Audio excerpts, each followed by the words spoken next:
адам баласы жанын жаралап, уайым қайғыға батырған оқиғаларды еске алғысы келмейді. Біреулер қасіретке толы өмірін ұмытуға тырысса, енді біреулер одан сабақ алады. Үндістанның шалғай бір елді мекенінде дүниеге келген Синдутай Сапкал тағдыры ерекше жандардың бірі еді. Балалық шағы болмаған Синдутай Сапкалдың қасіретке толы өткен өмірі бейне бір қорқынышты түске ұқсайды. Ол өте кедей отбасында өмірге келеді. 6 жасқа толғанда мектепке барам деп қиғылық салған кішкентай Синдутайдың ата-анасы оның оқуына үзілді-кесілді тыйым салады. Оқимын деген арманын аяқ асты еткені былай тұрсын, кішкентай қызға мал бақтырып қояды. Алайда бұл кезді бүлдіршін қыздың бақытты шағы еді деуге де болатындай. Себебі арада 3 жыл өткен соң бар болғаны 9 жастағы қызды ата-анасы 32 жастағы еркекке күйеуге береді. 19 жасқа келгенде Синдутай 3 ұлды болады. Тіпті 4-ші сәбиіне жүкті болып отырған еді. Тұрмыстың ауыртпалығы аздай, біреулер күйеуіне әйелің көзіңе шөп салып жүр деген жалған сөз тасып, қатыгез күйеуі аяғы ауыр әйелін өлімші етіп сабап тастайды. Онысы аздай ауыр соққыдан есін жия алмай жатқан әйелін бұйбылдар табынына лақтырып тастай салады. Сол кезде ессіз жатқан Синдутайдың өмірінде адам айтса нанғысыз оқиға болады.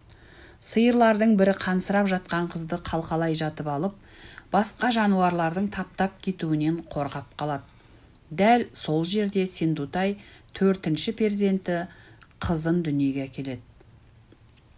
Қатыгез күйеуіне қайтып оралғысы келмеген қорғансыз келіншек жаңа туған нәрестесін бауырына басқан күйі далада түнеп жүре береді. Күн өткен сайын өзінің мәнсіз мағынасыз қаңғырған өмірінен алып, жанын қинаған ойдан қажыған Синдутай бір күні аурудан жанын қоярға жер таппай қиналған қарияға кезігеді. Қарияны аяп, су беріп, қолындағы бар азын аулақ азығымен бөліседі. Қарт кісінің ауруы бәсеңдеп, жаны жайланғанын көріп, ерекше толқиды. Өзінің біреуге көмектесе алғанына, керек болғанына қуанады. Өмірдің мәні айналаңа пайдаңды тигізу екен ғой деген ойға келеді. Сол күннен бастап темір жол бекетіне барып, ән салып қайыр сұрай бастайды. Мейірімді жандардан жиналған қаражаты көбейген кезде үй-күйсіз жүрген жетім балаларды жинап пана болады. Синдутай Сапкалға тұрғындардың бірі кішкентай үйін сыйға тартады.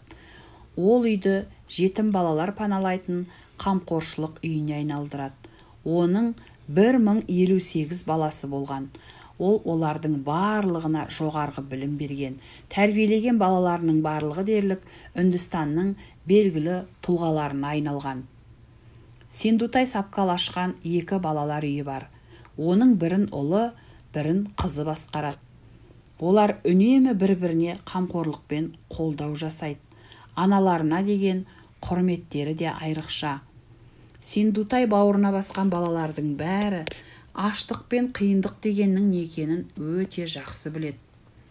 Синдутай анаға балаларыңыздың тағдыры туралы айтып беріңізші дегендерге олардың барлығының өткен өмірі аянышты, ал мен ол туралы айтқанды ұнатпаймын. Балаларымның өткен өмірлерін еске алмай, алға позитивті көзқараспен қарағанын қалаймын деп жауап береді. Өзінің 3 ұлы да әкелерінен қашып келіп, анасын паналаған еді. Бірде Синдутай балалар үйінің алдынан жасы 80-ге кеп қалған қарияны кездестіреді. Үй-күйсіз қаңғырған, күш-қуаты сарқылған, қолы қалтыраған тарамыс шалдың көзі оған өте таныс көрінеді. Синдутайдың аяғына бас ұра кешірім сұраған шал өткен өмір үшін өкініш білдіреді. Бұл баяғы оны 19 жасында ажалға итермелеген күйеуі болатын. Жүрегі кең, мейірімді Сендутай балаларының әкесін кешіріп, оның балалар үйін паналауына мүмкіндік жасайды. Қайраткер ана Сендутай Сапкал әлем сахналарында өмірдің мәні туралы терең ойларын ортаға салады. Үлкен мінберлерде үнемі қандай қиын сәт болса да шешімі болмауы мүмкін емес. Барлық қиындықтан шығатын жол бар.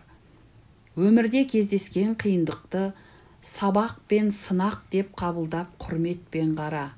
Сонда ғана өмірің ғажап, бақытты сәттерге толы болады, дейді Сендутай ана. Сендутай ананың жүздеген күйеу баласы мен келіні, 1000 жарымнан астам немересі бар. Олардың барлығы әке орнына әке, шеше орнына шеше болған Сендутай аналарын туған анасындай көріп, жақсы көреді. Әлемге шуағын шашқан ана Сендутай Сапкал 2022 жылы 74 жасында өмірден өтеді.